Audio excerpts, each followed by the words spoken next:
Start recording. Alright, so new set of slides. This is about a traditionally very difficult concept. It's one of the hardest concepts in this class. Alright, so we have the warning signs as usual when that happens. This is called pointers. We're going to talk about how memory is arranged inside of our programs. This is all brand new to us and weird, so pay a little bit more extra attention, please.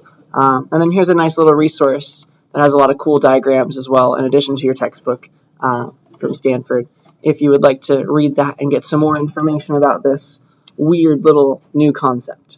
Okay, so a lot of new stuff. So why should we learn about this concept called pointers? It's very important. Let me try and motivate it for you. Pointers have to do with how our computer is managing memory and using it deep down, how it interacts with the things that we're making. Like we're making memory when we make a variable, right?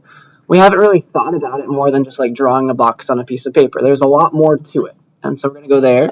And so when we understand how memory works and how pointers work, we're going to be able to write better programs. That's the whole point. We want to be able to write efficient programs that manipulate memory well, and learning about it is the only way to get good at it. All right, so that's one thing. And if nothing else, you will be able to laugh at this comic by the end of today. Okay, so that is one goal. Or at least by the end of the slides. All right, so let's talk about what memory looks like. It's not just boxes, all right? Another word for memory, which maybe you have heard before. Let me fix all these. So we want number 4.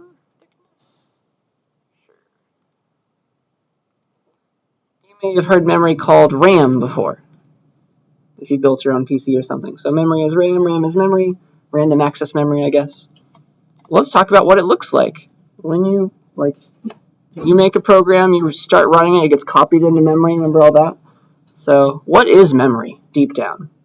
All it is just a giant table. Memory is a giant table. This is what it looks like. It's a big long lookup table that maps addresses to the values stored at that address. All right, so think of an address like a mailbox where you can put a letter or something. And you can put exactly 1 character's worth of a letter at every address in every mailbox. All right. So this is what it looks like. The addresses start at 0, of course. It's like a giant array is a better term. So address 0, you can put a value. Addresses are usually 64-bit numbers because we have 64-bit processors these days. And then values are bytes. You can store a single byte at address 0, like the number 42.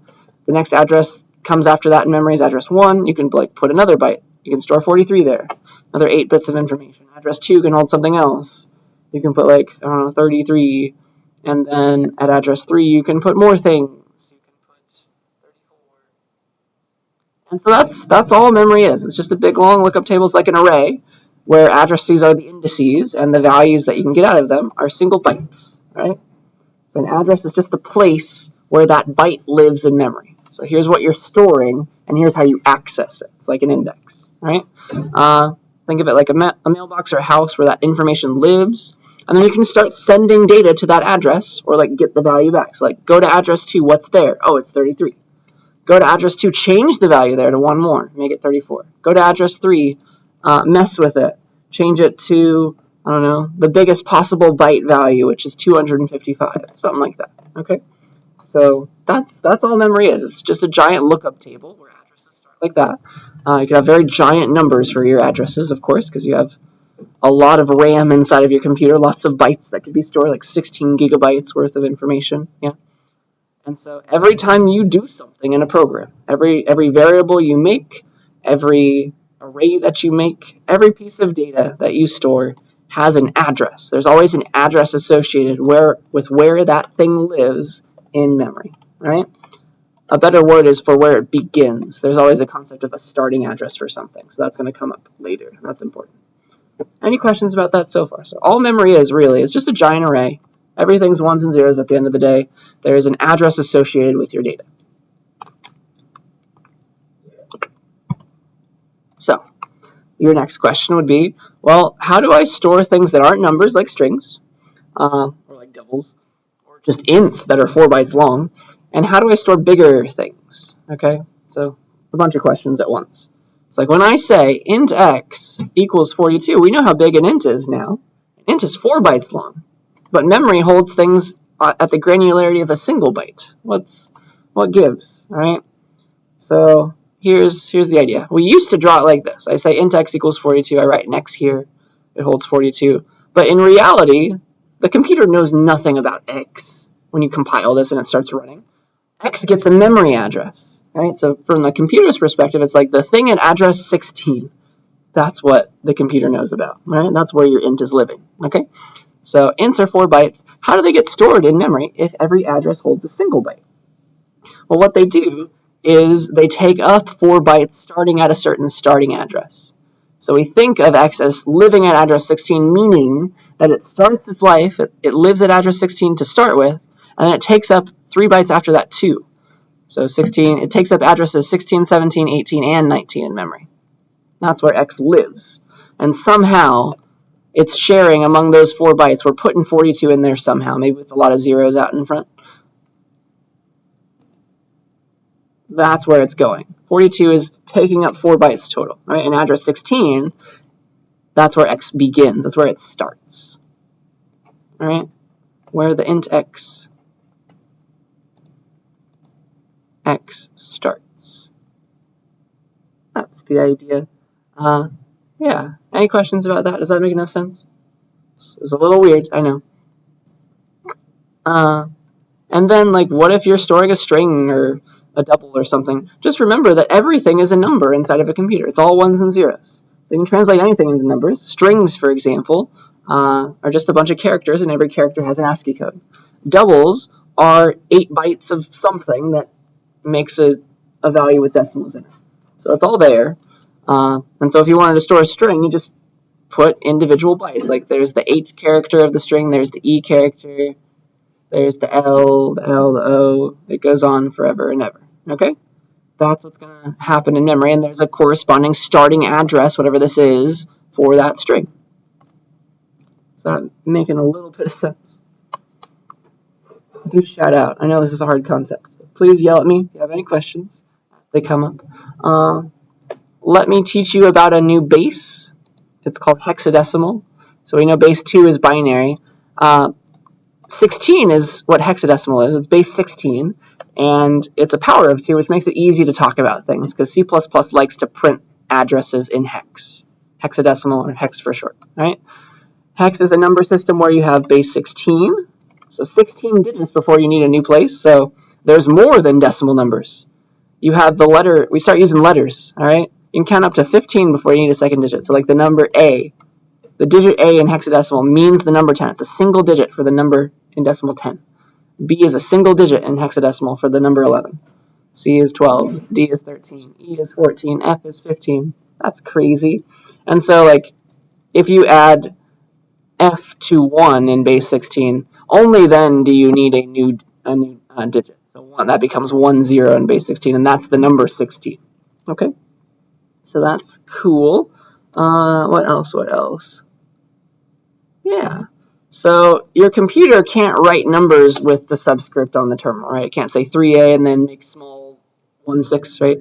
So what it's going to do when it prints you out a hexadecimal number to make sure that you're not confusing it with a decimal number is it's going to put a 0 and an X in front. That just means that the number that comes after is meant to be a hexadecimal number. Because it might not have any letters. It might look like 0x33. That's base 16 33. It's not the number 33, right? That's important. So that's hexadecimal. And so you can always, you know how to convert, right? What's 3A in decimal? Well, it's A times 16 to the 0 plus 3 times 16 to the 1. We can do that. That's 3 times 16 plus, what's A? A is 10. It's a single digit representing 10 times 1. So plus 10.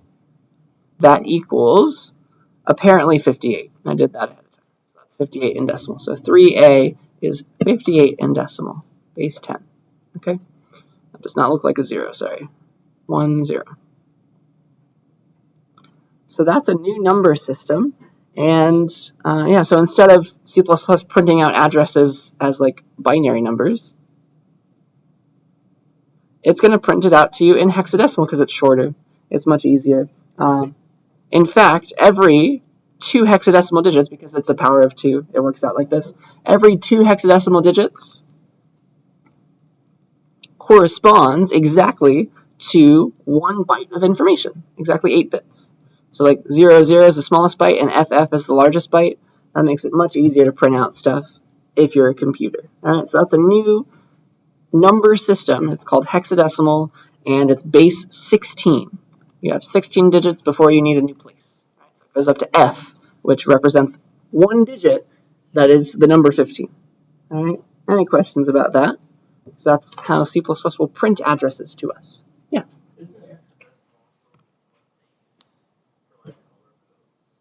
Yes, that's exactly right, because an RGB color, for example, is exactly 3 bytes of information, and so that means it's going to be 6 hexadecimal digits. That's exactly why they do that. Yes. Great question. Any other questions? So yeah, if you're a digital artist, perhaps you've been introduced to this already. Let's have an example, finally, of something. Let's look at the memory, finally. Let's see. What file do I want to make? I guess I don't actually want to print this yet. Never mind. It's going to be still on the slides. So here's an example.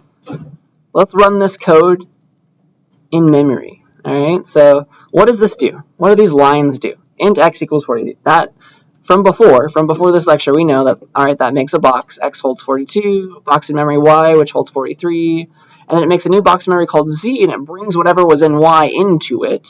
So z also holds 43, but there are 3 separate variables. Okay, that's the idea. Oop. But now there's more to it. All right, there's some new things to understand. First of all, they're all separate boxes. That's something we should know from before. These are 3 separate places in memory that could all be manipulated differently. Like these might both hold 43, but one can change and the other can stay the same. They're separate places, separate boxes. Okay? Which means they all have a different memory address. So the starting address of X maybe is 4. And then it takes up 4 bytes total. And then the next place that Y could start, if we put these in order, would be like address 8, and then Z would live at address 12, stuff like that. Does that make sense? So that's important. And actually, these are synonyms. Separate boxes must have separate memory addresses. They're different places in memory. Okay? That's the idea. All right, so in our address value table that we know memory to be now, what does this look like? What's going on? You have some other stuff before, but starting at address 4 and going 4 bytes long, 4, 5, 6, 7, that's where X begins. That's where X starts, and it's taking up those 4 bytes and storing 42 in some way. Okay? And then 8, 9, 10, and 11, that's where Y starts, and it takes up those 4 bytes, those 4 addresses, 43, and then Z is like 12, 13, 14, 15, and there's plenty more after that. But that's the 4 bytes that the Z variable takes up. So there's 43 stored there, and that's where Z begins its life. Okay? So that's what's going on. So when we're writing our code, of course, we're using normal variable names like English stuff. But computers, inside of our computer when it's running, it's using these addresses. It doesn't know what X is. It doesn't know what Y is or Z is. It's using like the thing at address 4. Let's change that. The thing at address 8. Let's change that. Any questions about that?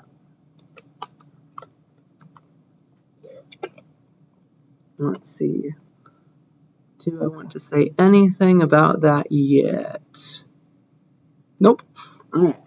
So here is kind of a review question, but this concept of a pointer is going to give us a new solution to this problem. So let's just make sure we remember this and we're awake. Let us go to the writtenized page. Or sorry, not the writtenized page, but the by-clicker page. Excuse me. And make sure to do attendance. I'll stop that afterwards. But go to your by-clicker page, and here I'll start it. Help each other get this answer, right? But here's the setup. Here is a program. Assume that it's got the right stuff up top, like include IOStream, all that fun stuff. But it's running this like it's your birthday. You're 19. You're turning 20. Age is 19. Print it once. Then call birthday on age. Pass it up to here, which increments a its parameter. And then print age again. What will you see? A, B, or C? give that a try. Think about it for a minute or two, and then we'll come back together. Help each other.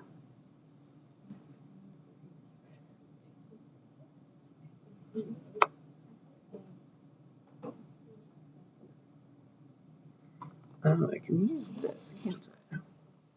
In theory.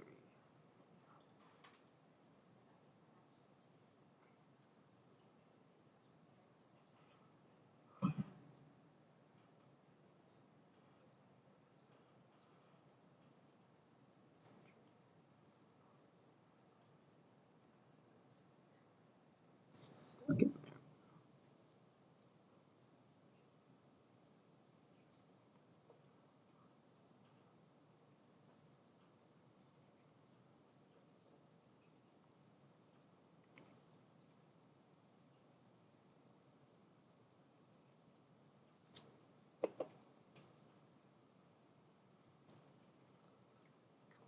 Thing on my screen.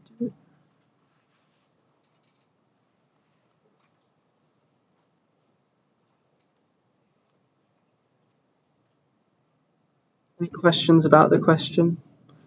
This has nothing to do with memory addresses. Well, kind of it does.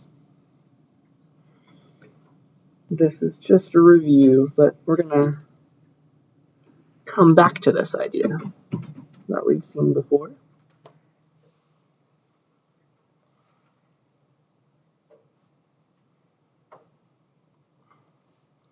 Is that enough time? Let's see. Yeah, we got a decent amount of submissions. Get something in, get your best guess in the next few seconds, and then we'll see what we're thinking. Is it a runtime error? Am I tricking you? All right, we're thinking it's A with like a 75%, or no, 66, 67%. 2/3 of us are thinking it's A, and yes, it is A. Why? Yeah, it's getting copied. And so age is getting copied up here into A. A is changing, but age is not. Good. And so we solved this before with references, but here's what's going on. Let's think about it in terms of memory now.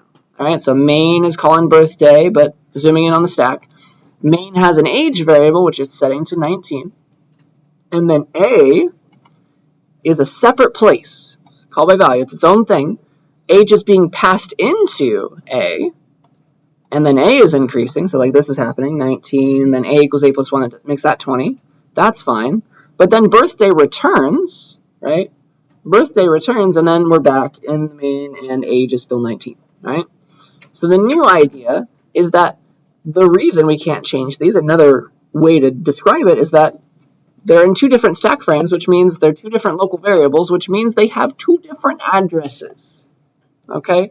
They're different places in memory. Why would you think that they could be hooked in together somehow? That's the idea, okay? That's the secret. Any questions about that? Is that coming back to us? So that was a problem that we noticed that we could have before, right? We fixed it with references. And now it's my turn to tell you that references are secretly using this concept called pointers under the hood. They're just doing it for you. They're managing the memory for you, making it slightly easier. But we need to learn how it's actually being done at the very lowest level with this thing called pointers. Right? So let's learn about them finally. All right, so a pointer. A pointer is just a variable. It's another box in memory, oh no. But this time, it's a special variable, and the thing that it holds is an address. A pointer is a variable that can hold somebody else's address. All right? A pointer is a variable that holds the address of another variable. So it's just a box. It holds maybe a big number. All right? And once it holds that address of that other variable, we say that it's pointing to that variable because it's got a way of indirectly getting at it. It knows where it lives. It can go drive to its house and look it up. All right? So here's how you make a pointer to a certain type. You say, like, if you have an int, you say the name of the type that you want to hold the address of, and then you put a star. So that's like a new combined type, just like references, right? It's not an int reference, but it's an int pointer now. So I want to hold a type star, all right? That means I want to hold the address of something of this type, of type. And then you give it a name. It's just a variable, all right? And then you can put the star anywhere. I think of it as part of the type, so I'll put it closer to the type. But you can put it closer to the variable name if you want, or it can be just sitting off in the ether, whatever you like. But pointers, again, they're type specific, just like references. This creates a pointer to an integer. This makes a variable p that, yes, it has its own address, but we don't think of it that way. It has the capability of holding somebody else's address. What we can put inside of p is an integer's address, because it's a pointer to an int, right? It's uninitialized at the beginning. If you just say it with the semicolon, just as usual. It's just a place in memory that can hold the address of some other place in memory. All right? That's what's going on. If you're not ready with an address yet, you don't have any int to hold the address of yet, there's a special thing called the null pointer, which is, that's how you say it in C++. It's a special address that's always unused that you can never access. It's actually the address 0, so secretly you're never allowed to put anything in address 0. We've just given up that one so that we can put things at other places. And just indicate that this one never exists. Indicate that we're not ready with an address yet. So that's called the null pointer, right? So that's very similar kind of setup to references. Are there any questions yet? So a pointer is a variable that's capable of holding the address of another variable, and the types have to match. So this p, it can't hold the address of a double. It can only hold the address of an int. Okay, yeah. So what's the difference between a reference and a pointer? We're getting there. It'll take some time, yeah. A reference does it for you, and I promise to get into that. So let's see here. Yeah, let's have an example of actually using pointers. Here's like the setup. How do I want to do this? Yeah, let's have this example first. Then I'll show you. We need to learn the entire syntax before we write code.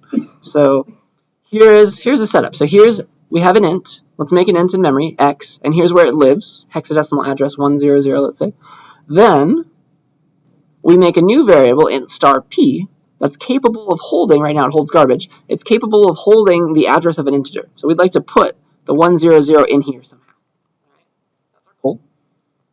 This, we want it to go right here, 100. All right, how do we do it? And so it's important to draw these diagrams. So here's how you give a value to p. Here's how you figure out the value of x, or the address of x. It's called the ampersand. So I'm so sorry. There are so many different uses of the ampersand in C++. This is another one. So you know that the ampersand inside of a type, when you're declaring a variable, that means references. When you use it outside of a type in an expression like this, it actually means a completely different thing. It means go and get the address of that variable. All right? It's called the address of operator. If you put this ampersand next to the name of a variable, it will go and figure out the address of where that thing lives. All right? And so it will, you read this as p gets the address of x. Address of x. And then now it actually holds 100, and we draw it like this, saying that p is pointing to x. It has a way of getting to it because it holds its address. All right? That's the goal. That's what it's doing secretly. And then, yeah, let's get there so far. I think let's write code now. We're ready. Oh yeah, let's close out all these because I know that's connecting to the class server every second I do that.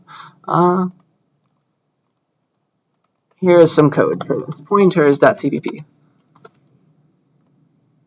Let's say int x equals 5. So we made a normal int. It lives at some address. And then we make int star p. And p is a pointer to an int. It can hold addresses of ints. That's what it's capable of doing. But right now it holds complete garbage, which is maybe 0, maybe something else. Some random address, you have no control over it. Maybe on my virtual machine it will be nice, but maybe on the class server it will be ugly. So it's going to have something random right now. And then if you want to give it a value, you want to give it an address that doesn't exist, you say null pointer. That's a special address. 0 address. That's unused. All right, so let's print that out. That's always the address 0. And then we can let p hold the address of x. All right, and now it's going to hold whatever the address of x was for this run of the program. And we can print that out. So let's see this in action.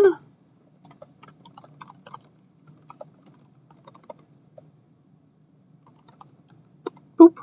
And so just because my virtual machine was like freshly turned on, the memory really was zeroed out.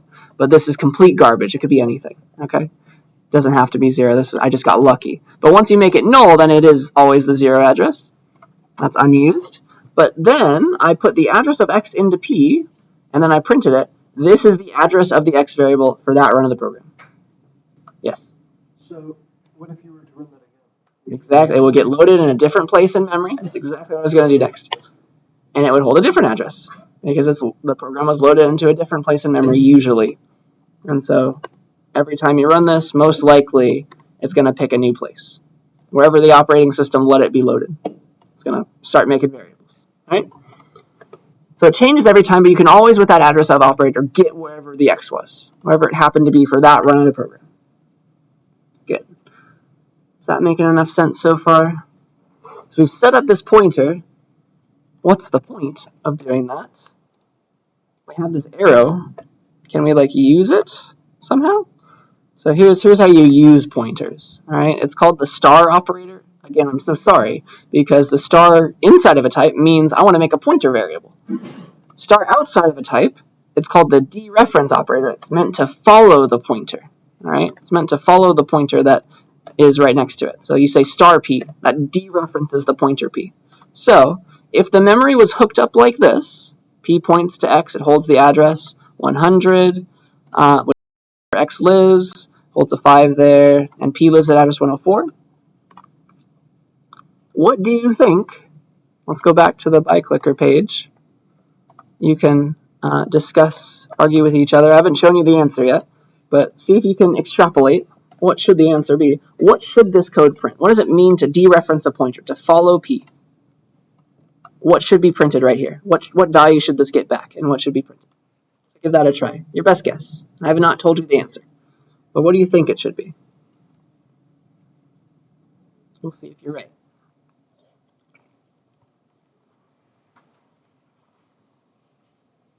So I've given you some hints. What does it mean to follow it? Why is there an arrow there?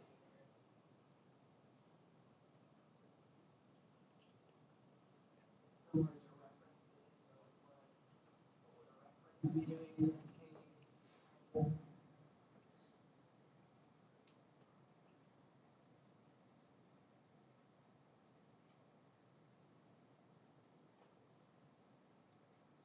See if you can cross off some options.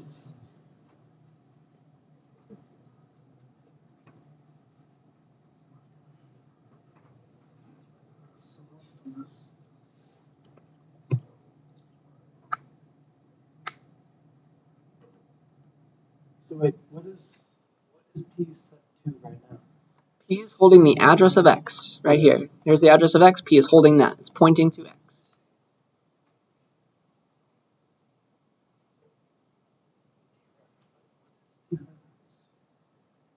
What should it mean?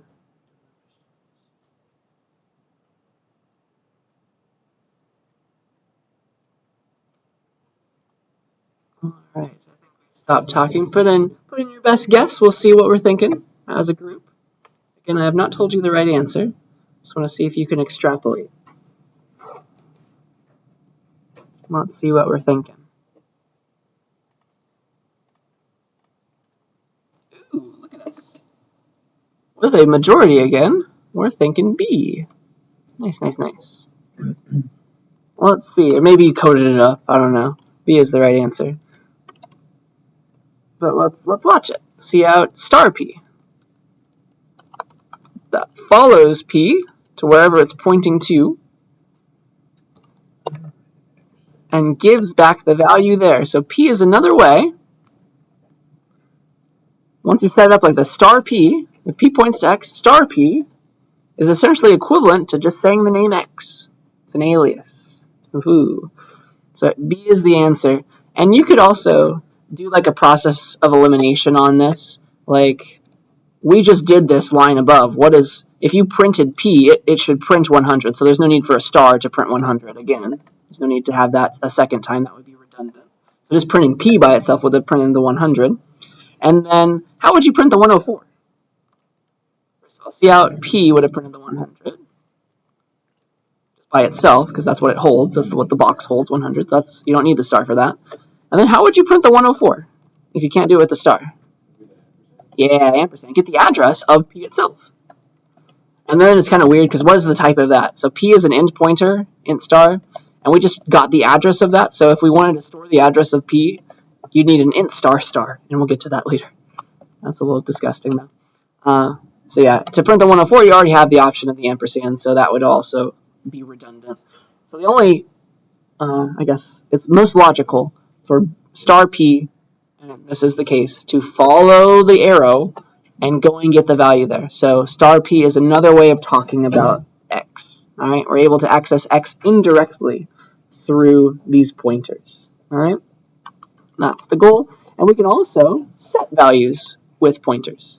So that's called a dereference operation, right? It's going to go and get the value of that thing that it's pointing to, which is called the pointee, by the way. And that's just going to go and get you that box in memory to either access or change, right? Pointers let you access and modify some other variable. So like if we had the same setup, like here was X living at address 100, here was P living at address 104, and then P held 100, pointing to X, and then X held 5, you could say star P equals 6, because what is star P? It's always equivalent to the thing it's pointing to. It's X. It's equivalent to saying the line X equals 6, right? Follow the pointer, go and mess with this box, make it 6, right? Same with this. This makes sense now too. Star P equals star P plus 1. That's equivalent, right, to X equals X plus 1. It's going to go to this box, follow the pointer, set it to, well, following the pointer again, star P plus 1, so 7. Mess with it, make it 7. All right? So let's code that up so that we have that. So star P, and then we can mess with it through star P as well. Star P equals star P plus 1. See out X, see out star P, they are synonyms for one another. They're aliases. All right?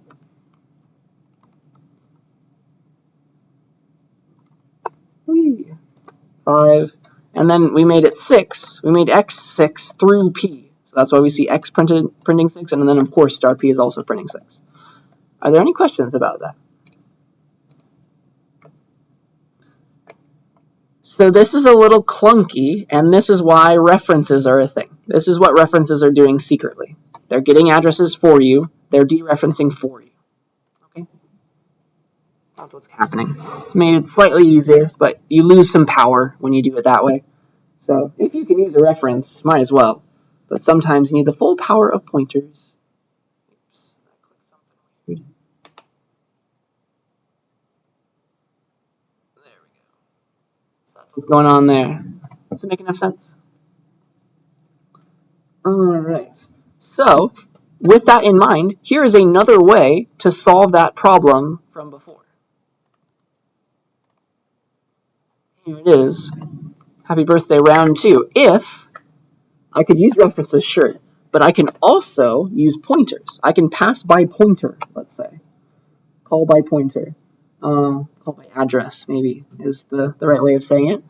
But if instead of passing along age to birthday, I pass along the address of age. And so now birthday takes an int star A. That's the new change, right? Now it's able to hold the address of another function's memory. You see that? And that's, of course, going to allow you to change it. So you're passing along ampersand age into A, which, sure, it is a separate variable. Something is getting copied, but it's an address that's getting copied now. And so A is allowed to dereference itself and mess with this box that does not belong to it. So that's great. All right? So star A equals star A plus 1. Just follow the pointer, change the value. That will also fix this. Okay? This is called call by pointer or call by address. Question? Why is the type still a normal integer instead of an integer? Oh wait, no, the star can be put anywhere. Yeah, you can put it anywhere. I was tricking you guys with that. So I guess because I wanted to draw a box and have the box be boxy. Yeah, it could go anywhere. You still need it. It's part of the type though. So secretly, the type is int star.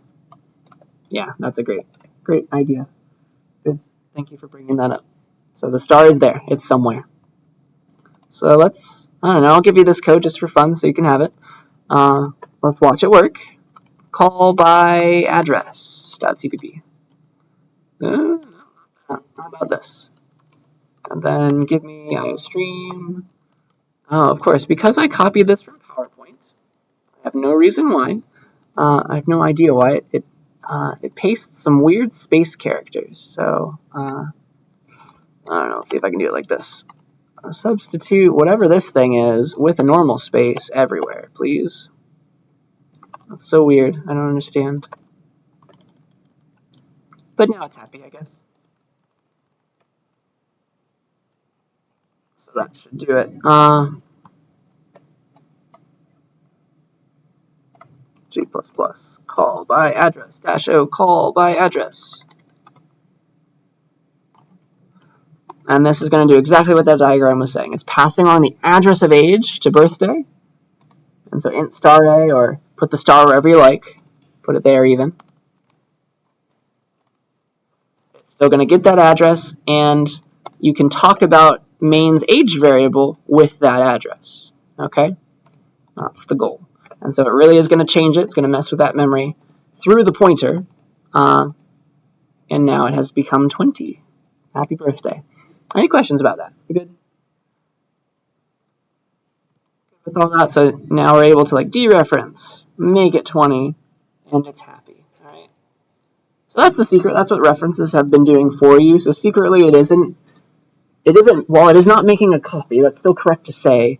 It's taking up the space that it takes to hold an address, which is not too big. It's 64 bits. So secretly, it does take a little bit of memory to maybe use a reference parameter, but that's beside the point. All right. So if we're good with that, let's talk about some ugly things, some extra ugly things that pointers let you do. So, okay, here's a pointer diagram. If I gave you this, I didn't tell you the types or anything. If I gave you this diagram on a test or something, could you tell me all the different ways to change the original variable, assuming that x is the original variable? Like, how could you set it to 6? Right? What are your options? If these are all pointers, so p is a pointer to x, it holds its address. Q is a pointer to x, it holds its address. And then R is a pointer to Q. It holds its address. And Q itself is a pointer to X. So there's some double indirection going on there. So let's think about this. So one way to make X 6 is, of course, just set X. Okay? That's one way to do it. You could also go through P or Q. We know how to do that. That's just a pointer straight to X. So star P equals 6. That makes enough sense, right? That's a thing. You could also do star Q equals 6 for the same reason. It holds the address. So just follow that arrow, go to that box at that address, change the value, equals 6. You can also go through R, though, which is crazy to think about. Let's figure this out together. How could we do it? Well, if we dereference R, trying to follow the pattern, right? If we dereference R once, what box does that get us to? It gets us to Q, and so we're looking at 100 right now. I want to get to X, which lives at address 100, so I can dereference the 100 to get to X. If I dereference once more, star R, I will follow this one, see the 100, and then follow that one too, and go to address 100. See that? That's your fourth and final way to set X to 6. Any questions about that? It's a weird little concept. You can have pointers to pointers, and then you have to do double the stars. The pattern is, though, like every time you follow an arrow in a diagram, you're using a star to dereference. So that's one way to remember this. That's kind of weird. The even weirder thing is, what are the types of all these guys? All right, I'll use this kind of syntax. I'll say that I'll put the name of the thing and then a colon. This is common computer science syntax to say the type of something. So this X is type int. That's a way to write that. So, all right. What is the type of P? P is a pointer to an int. So like I declared int X like this. How must I have declared P if it's capable of holding the address of an int? It's the same as before, right? It's got to be like int star P. So P's type is int star. Same with Q, right? It's also int star Q because it's holding the address of an int variable. Do we see that? Q is of type int star again. So you declared it like this and set it properly. Int star Q. So that's all well and good. What in the world is the type of R now? Is the question. So, all right. How would you set R? Like, how do you get this 150? Because that's what it's holding, right? What is the address of 150? What does that mean? Yeah, it's the address of Q. So what in the world, what's the type that ampersand Q gives back? Let's try and extrapolate from what we know. Oops. What is the type that ampersand Q gives back? I need some more room, though. There. Ampersand Q. Click. Ampersand Q gives back what type? Well, ampersand X is what we're setting P and Q to, right? We're saying ampersand X. What type does that create then? That gives us the 100. That gives me int star. The address of an int is an int star. So ampersand X gives you the address of an int. The type that it creates must be something of type int star. It's giving you the address of an int. All right, with that in mind, if Q is an int star, see the pattern? If Q is an int star already, giving the address of an int star better be of type int star, star one more time. It's a pointer to an int star. Does that make sense? That's the secret. You don't need those parentheses. You just put a star twice. Because Q's type is an int star. And if you want to hold the address of an int star in R, you need a pointer to an int star, which we add a pointer to represent that fact. Like I have an int, I want to hold the address of an int star. I have an int star, I want to hold the address of an int star star. Very odd. But that is the secret. That's how R must be declared. You think of it, you kind of read it backwards, like P is a pointer to an int. R is a pointer to an int star. Okay, that's how you do it. And so now hopefully that makes enough sense. And then you can go even further, right? You could make int star star star, but question first? Yeah. It would give you the address of Q, which is the 150. Because somebody's saying somewhere, like they're saying R equals ampersand Q. And so we just figured out that the type of that must be int star star. But the value is, of course, 150. It's where Q lives in memory. Yeah. So you can go further, of course. Why not? You can make an int star star star. Because you could make like a z variable that's a pointer that holds the address of R. So it holds the 250. And so it's a pointer to an int star star at that point. Yeah? It's an int star star star. Z. Semicolon. Okay, it's very weird. Let's code this up. Let's watch it work. It's very odd, but it will work.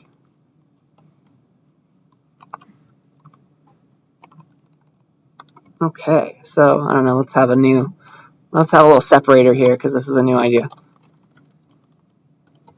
So all right, I already have X and P up here. Here's X. Here's int star P.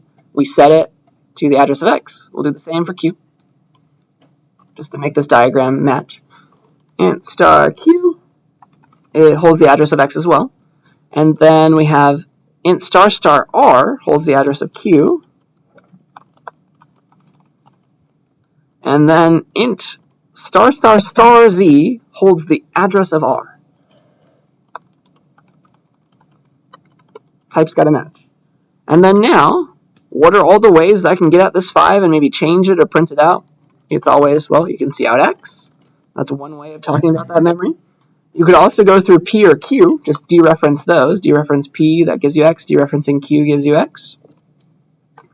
All right, so star P, star Q.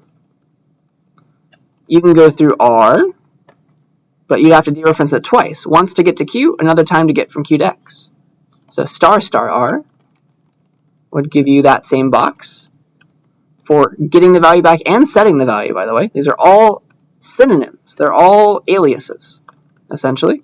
And then finally, star star star Z.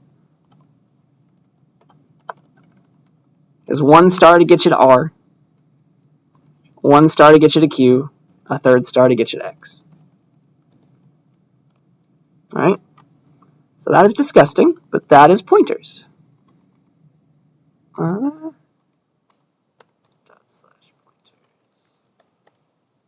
so these are all the same thing. They're all going to print 6. They're all talking about the same box in memory, which is X.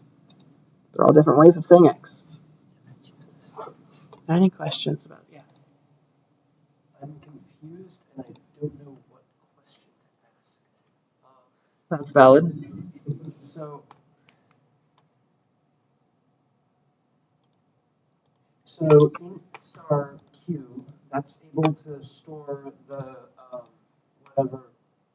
Able to hold addresses of int variables. It's able to hold the 0 times F yada yada yada. Whatever X's address is, yeah. That, just like P was doing. Not necessarily an integer specifically, but that reference to it. Yes, an address is just a number. It is a whole number, so it's like an integer, but it is a number that represents where this thing lives in memory. Yeah. Okay. And then, so why do you need an additional star for when you're making the variable? Because if the int star is able to hold the reference, like the address. So the int star star, right? Mm-hmm. Yes. The int star R is able to hold the address of ampersand Q. So why do you need the You think that this would work? Why would that not? Because again, this is saying that R is a pointer. It holds the address of an int variable. I see. So it would. Q is not an int variable. It's an int star variable. So would. At the end of the day, if you didn't have types, this wouldn't matter, I think is what you're trying to get at. C++ is being very specific, saying that you can only put this special kind of address in this special kind of type. I think that is a problem in your mind, perhaps. It seems like it should be allowed. Just like maybe we could just have one big type that's called like pointer and just use that for anything. But no, C++ wants to be type specific, and so that's why we're adding stars. So would it be, I guess, more of an accurate representation to do int star and then star R? Is that basically what you're saying? Or is yes. You think about it like this. The star means I'm getting the address of some type. Here's the type that I want the address of. And then that's that 3rd star when you're declaring Z. Yep. With that, so that would be int star star Z. Again, something like that. I'm getting the address. I want to hold the address of an int star now. Okay? Yeah. I understand. Good. Yeah. That's very weird, but I'm glad it's trying to sink in at least. What do I want to do next? All right. So with a new weird topic comes a new weird way to mess things up. It's called a segmentation fault. You actually might have already gotten one of these before when you used arrays, if you went off a weird end of it. So here's a new error. Your program doesn't have the entire table of addresses accessible to it because it's sharing memory with every other program on your computer. All right. So the operating system is only given a little chunk. You can use these addresses, no more, no less. And so if you try to access memory that isn't yours, not part of your program, not assigned to you, then you get an error called a segmentation fault. Like they're segmented. There's not, the idea that memory has been segmented. Like you get a piece, somebody else gets a piece. You're accessing the wrong segmentation, I guess. You're accessing the wrong segment of memory. It's not yours. So you get a segmentation fault, seg fault for short. It is a runtime error to do that. The operating system is like, you don't get that address. Don't even try. I'm gonna stop you. So let's show that. The easiest way to get a seg fault is to just dereference null. Segfault.cpp. So if you have an address that doesn't belong to you, you can't dereference it. The null address, the 0 address, nobody gets. We have set that one aside to mean it doesn't exist. So if you try to do star p, try to go to the address that doesn't belong to you, that doesn't exist even, then you're going to get this error called the segmentation fault. Seg fault for short. And then bam, you hear this, you see this happen. It's because I tried to access an address that wasn't mine. And so that'll happen a lot with pointers. If you have them, like you forgot to give them an address, it was like holding garbage, or if it was holding null, you forgot to give it the address of a real int, that's possible. You also see seg faults if you like access a weird index of an array that's not part of the array. Because you're trying to read memory again. There's an idea of pointers again inside of arrays. You can think of it that way. And that also comes up there. Right? But that's a segmentation fault. Don't worry too much. They happen. Go and look at where you're dereferencing things, trying to follow pointers, print them out, make sure they exist, stuff like that. All right. So if we're good with that, I think I have two last examples. I want to just show you the difference between swapping those values. Like I did a swap with references, right? We made a swap function that worked by call by reference. Let's do the same thing with call by address or call by pointer, so that we can see like what references are giving to us for free, like what's being done under the hood, and how we would recreate it with pointers. Okay, so let's do both of those. Let's make a file called swap by ref or swap ref and pointer.cpp. So let's make two variables, int x equals 42, int y equals 43, and then swap them. Swap by reference. This takes reference parameters, x and y, and then they should have been swapped. So x should now be 43, y should now be 42. And this one we know already, right? This is our reference parameter kind of function, void swap by ref. We have int reference x, int reference y, or let's not use the same name, let's use a and b. And then you can use int temp equals a equals b equals temp. That should swap them. So that's the swap by reference. We already know this one. So let's watch that work, and I'll draw how this one works. Oops. So what did I do wrong? Something weird has happened. Sorry. Oh, something very weird has happened. What's going on here?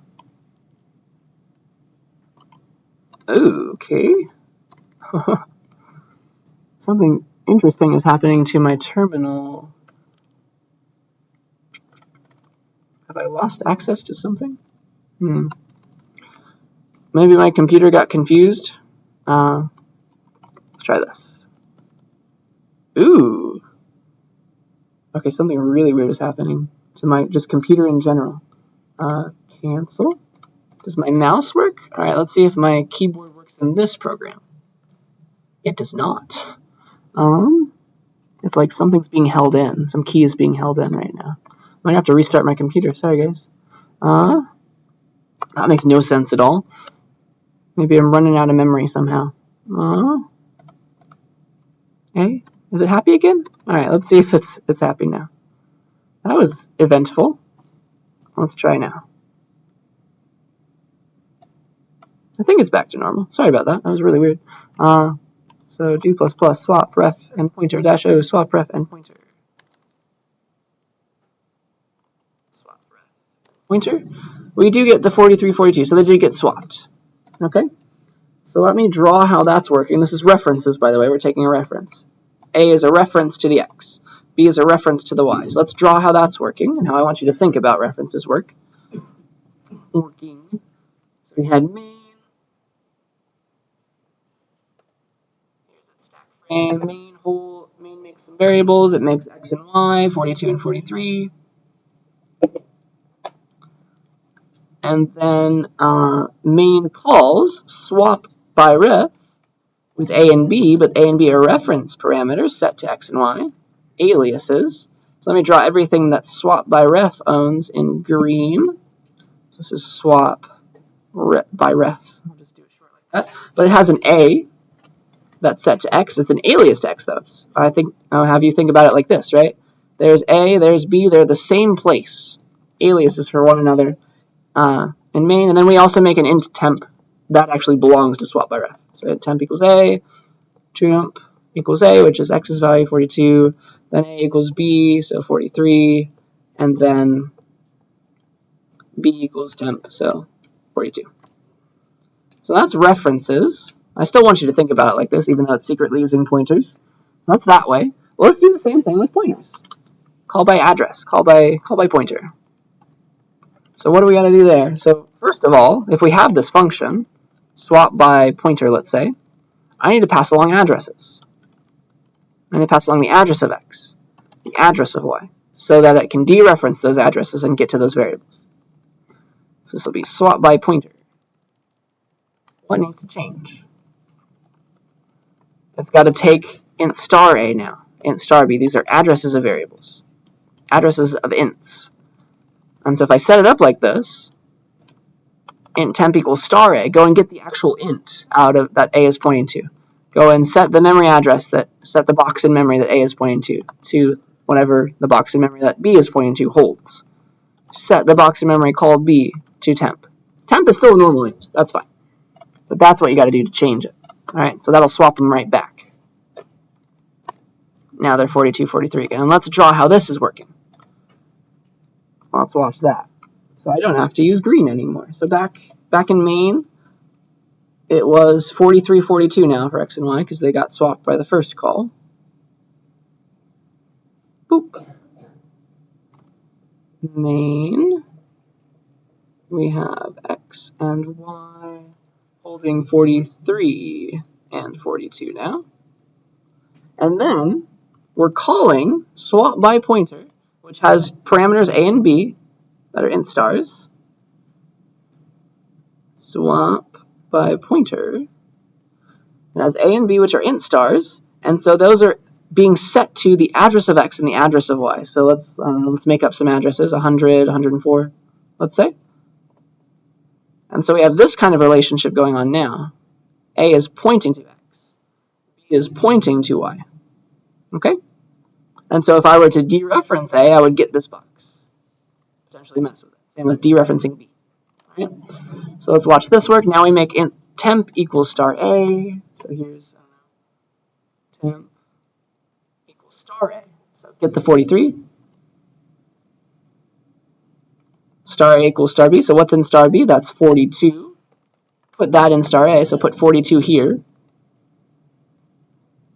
And then put star B equals temp. Star B, this box, make it hold 43. So that's going to correctly swap them again, but we're passing along and messing with addresses this time. Any questions about the difference between these two functions? Secretly, if you probably looked at the machine code, it would be the exact same CPU instructions doing the pointers for you. But references sure save you some thought, I think. Use them when you can. These diagrams make enough sense. They match the code. All right, one more example for the day that I want to do. I want to show you one last operator that's new. If you have a pointer to an object, so something that has stuff inside of it that you would use like the dot on, like dot x, dot y, dot pushback, you can make pointers to anything, any type, even objects, even class types. So you could say something like, all right, let's make a string s that holds ABCD. So here's s, it somehow holds ABCD. What is s but another variable? It has a starting address. You can put that in a string star. SP, string pointer, hold the address of x, hold 100. So SP is just a number. You can have it hold the address of some string that you can do stuff with, right? You can ask for its dot size, right? That lives in the S object. This won't work though. This first line won't work. You can't say SP dot size because SP is just like it's just a number. It's not an object. It's not the string, right? You have to dereference SP to get to the string, and then you can call dot size on that. Do you see that? So you'd have to say star first, star SP, then dot size. Get me the string, then you can call dot size on it, all right?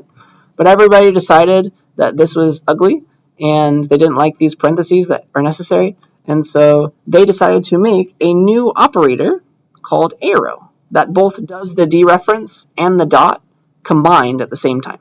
So if SP is a pointer, the arrow, SP arrow size is exactly equivalent to the line above. it calls the size on the thing that SP is pointing to. Right? It's a combination of that dereference and the dot on the object, right? But star SP, you got to get to the S. Star SP gives you S. Only that has the size on, right? So you can't just say SP.size. That's like making an int and trying to use pushback on an int or something. I don't know. Makes no sense. So let me show you that, and that will be all. It's called the arrow operator. So yeah, let's make a string. Why not? String S equals ABCD. And then I can make a string star. I can make a pointer to that string. Why not? Oops. There. String star SP equals the address of S. And then this won't work, right? SP.size. This doesn't make sense because it's just a number. Can't do a dot on a number. It won't compile. Arrow.cpp-o arrow. It's like, what? What do you mean? There is no member. It's a pointer. Did you mean to use the arrow? It's so nice and helpful. Didn't used to be like that. But yeah, this won't work. SP is just a pointer. Oops.